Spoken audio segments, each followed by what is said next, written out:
JT Wester still of Locked On Utes. TCU and North Carolina tonight. TCU just a 3.5-point favorite on the road. You don't live that far from Chapel Hill. Just a hop, skip, and a jump. You feel the palpable buzz, I'm sure, of Bill Belichick being in town and college football be rearing its teeth once again at UNC. Is there any way? I don't see a way. Is there any way that North Carolina actually does win this game?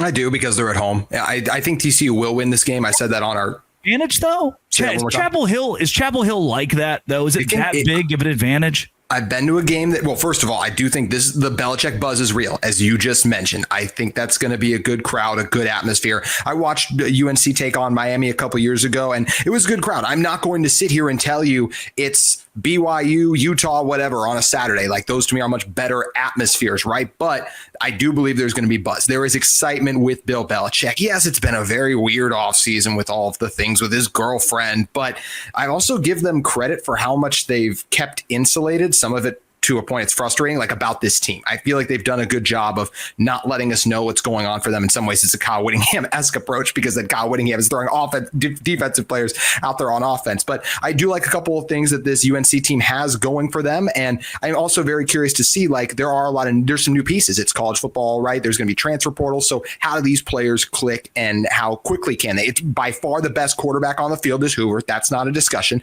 But I do think Gio Lopez is solid. He did some good things last year at South Alabama. So what does he look like? Both these teams return 3 offensive linemen up front. And let's not forget Omarion Hampton. He's not there, but 3 offensive linemen are back from that group. So I do think this is a group that will have success running the ball. There's questions at receiver for UNC. I think Stephen Belichick is a good defensive coordinator for UNC, and they have some transfers I like, but once again, how quickly do they gel? That's what makes these games very hard to predict. UNC has not a great receiving group, but while TCU has some players I think will be good, I just last night watched Nico and a bunch of the Bruins receivers, who I think are solid, not be able to connect because the timing's not there, because it's their first ever live collegiate game. So even though Hoover, I think, to put it on the money, he might not be on the same page with some of those guys too. Still some questions about a TCU defense. I think that's adding some new pieces as well, like the linebackers and secondary, but how are they going to do with the defensive line up front against that physical North Carolina team? So I could absolutely see this being a game. I think TCU wins because of Hoover, but Drake, I don't see this being a blowout. I see it as a 10.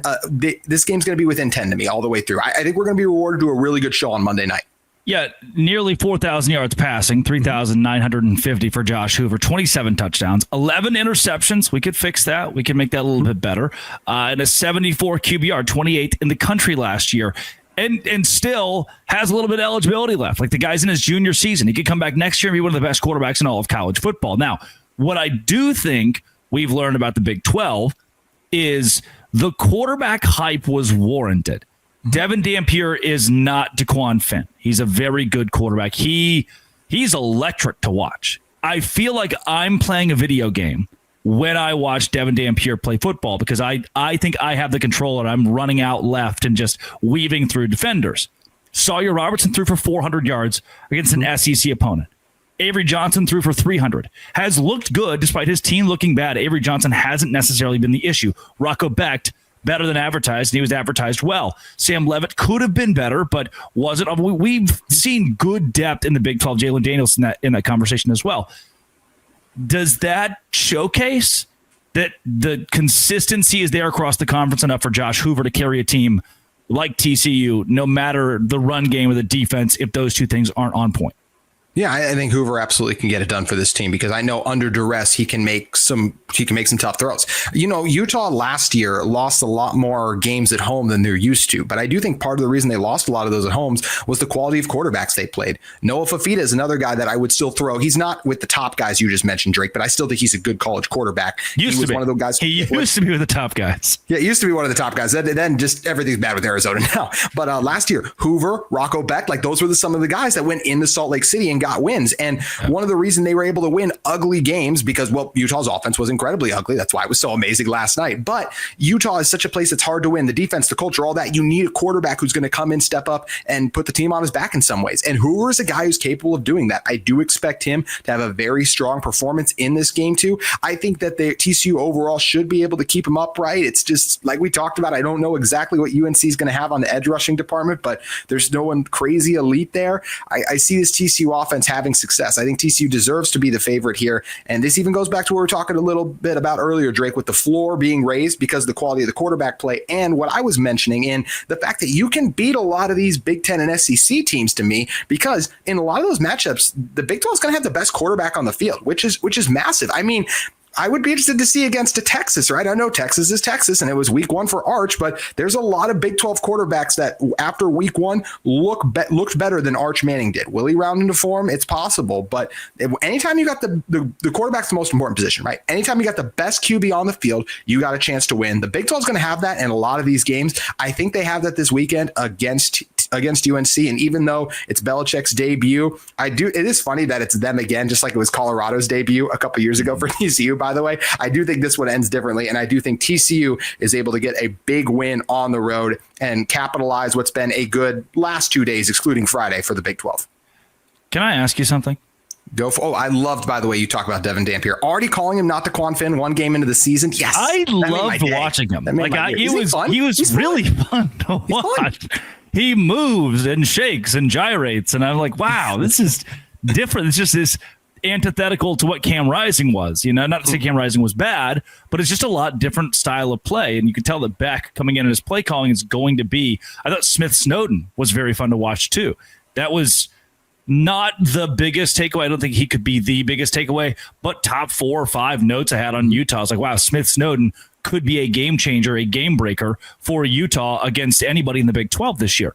Very impressed with them. That's why I have confidence for TCU going out of conference to play North Carolina. That's actually a little bit of where I want to end this. Utah fans still get the bad rap, and I like it. I like that Utah can play the heel. I like that Utah can drum up controversy in the Big 12. I enjoy, if Utah wins the Big 12 championship this year, it's great for PR for the league.